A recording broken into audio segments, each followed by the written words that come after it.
সুপ্রিয় ছাত্রছাত্রীরা, আবারও স্বাগতম জানাই এবিসি লার্নিং ঢাকা এর পক্ষ থেকে। আজ আমরা আলোচনা করব অ্যাকাউন্টিং সাইকেল পার্ট 3 নিয়ে।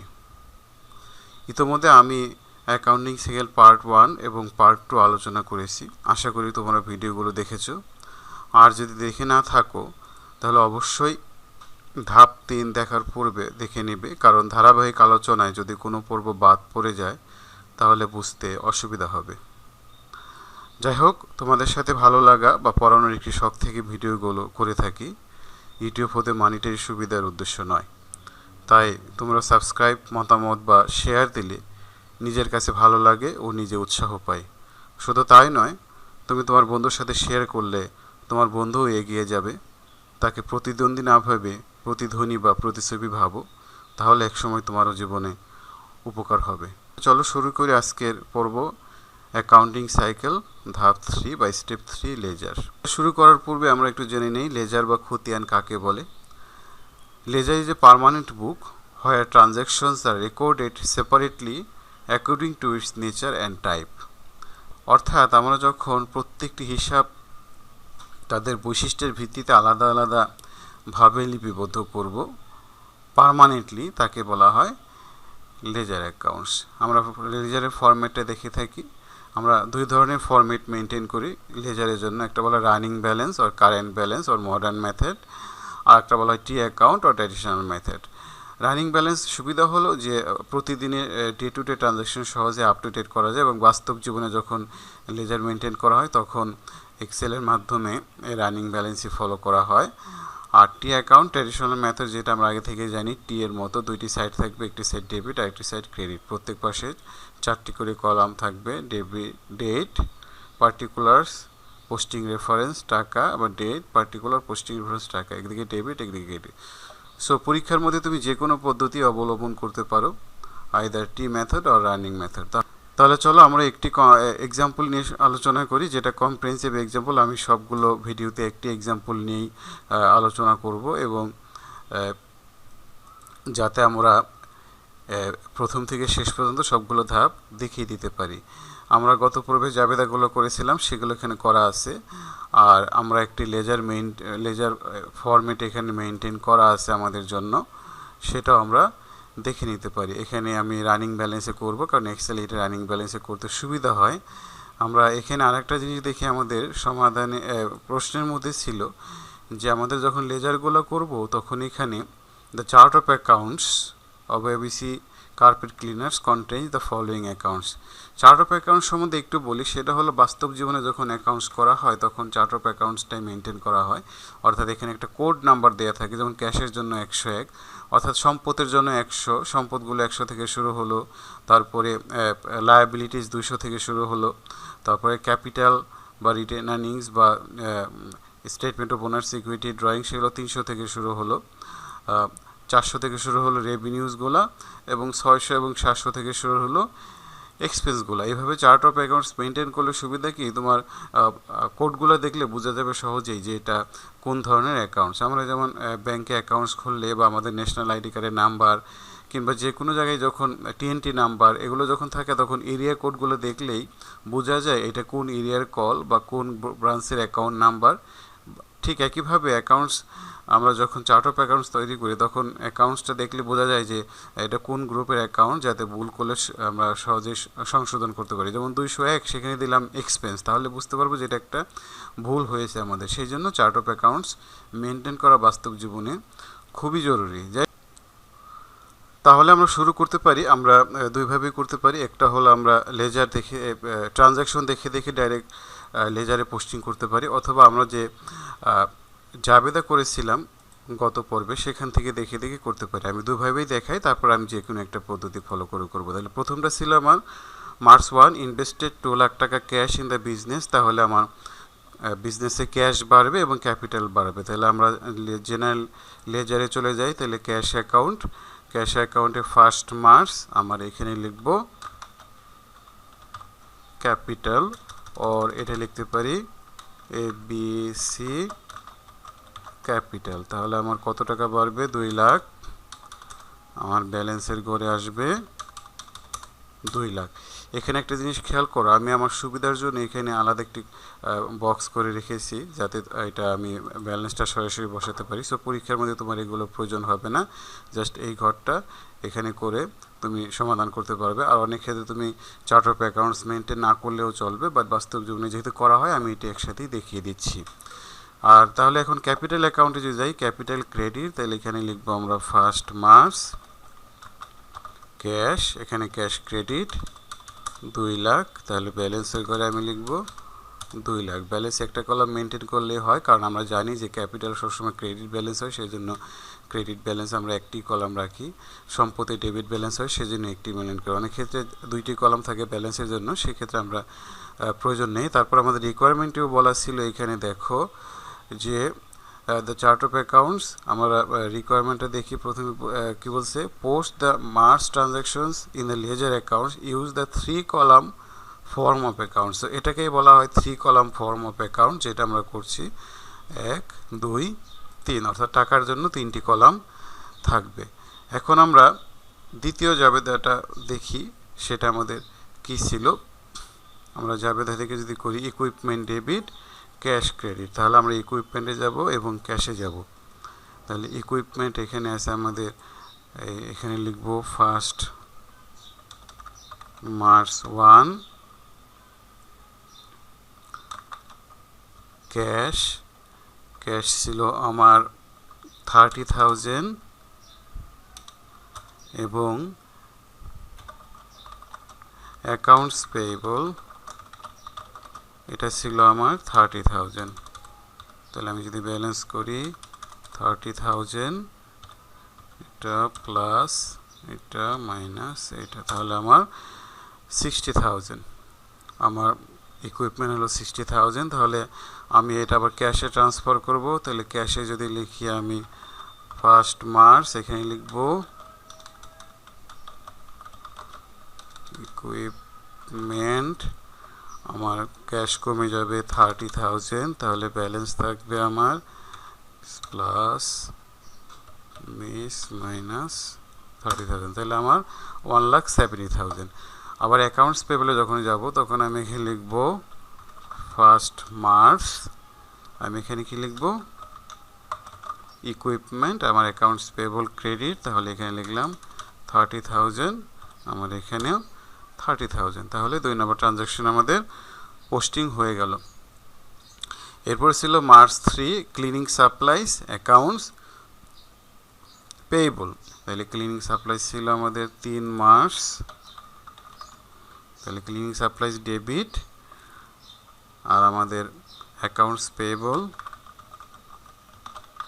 ক্রেডিট। তাহলে আমরা ক্লিনিং সাপ্লাইস ডেবিট দিকে দেব 12,000, আমার ব্যালেন্সের ঘরেও আসবে 12,000।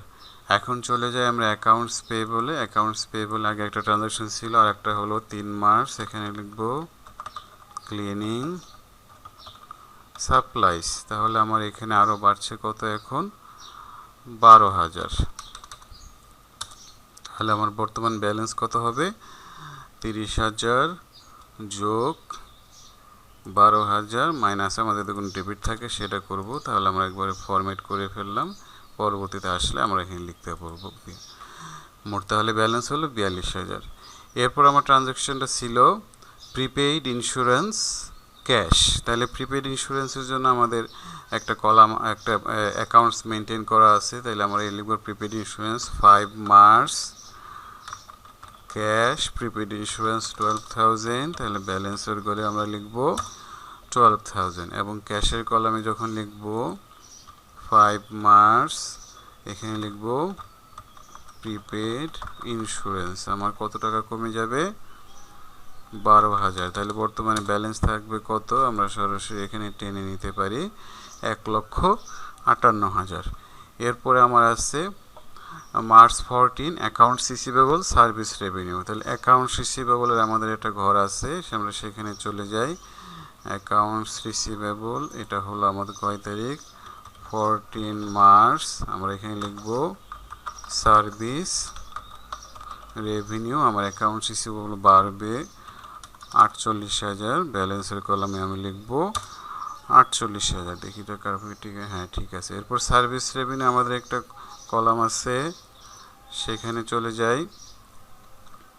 সার্ভিস রেভিনিউ আমাদের সার্ভিস রেভিনিউ এখানে একটা আমাদের লেজার আছে সার্ভিস রেভিনিউ, সেটা আমরা লিখব 14 মার্চ অ্যাকাউন্টস রিসিভেবল। তাহলে আমরা এখানে ক্রেডিটগুলি করব কত টাকা, 48,000। আমার ব্যালেন্সের ঘরেও আসবে 48,000। এরপরে আছে আমাদের 18 March accounts payable debit cash credit. Accounts payable কমে যাবে, ক্যাশ কমে যাবে। তাহলে 18 মার্চ আমরা অ্যাকাউন্টস পেবলে যাই, এখানে লিখব 18 মার্চ ক্যাশ। তাহলে আমাদের এখানে 15,000, ব্যালেন্স থাকবে 27,000। একইভাবে আমার ক্যাশ কমে যাবে, ক্যাশ কমবে আমাদের 18 মার্চ অ্যাকাউন্টস পেয়েবল, আমার ক্যাশ কমে যাবে 15,000। 18 তারিখে আমার আরেকটা ট্রানজাকশন আছে, সেটা আমি এখানে লিখে দেই, সেটাও অ্যাকাউন্টস পেয়েবল, সেটা ছিল 5,000। আর ওটা ছিল আমাদের অ্যাকাউন্টস পেবল, সেটা সাপ্লাইজ পাবো, তাহলে ওইটাও অ্যাকাউন্টস পেবলে চলে আসবে। 18 মার্চ ক্যাশ আমাদের 5,000, তাহলে ব্যালেন্স থাকবে এখন 22,000 টাকা। এরপরে আছে আমাদের মার্চের 18, দুটাই হয়ে গেল। মার্চের 20 তারিখ salaries expense debit cash credit. তাহলে আমরা যদি স্যালারিস এক্সপেন্সে যাই, স্যালারিস এক্সপেন্স যদি দেখি, তাহলে আমাদের তারিখ হলো 20 মার্চ। 20 মার্চ এখানে লিখবো আমি ক্যাশ। কত টাকা ছিল স্যালারিস এক্সপেন্স আমার, একটু দেখে নিই, 18,000।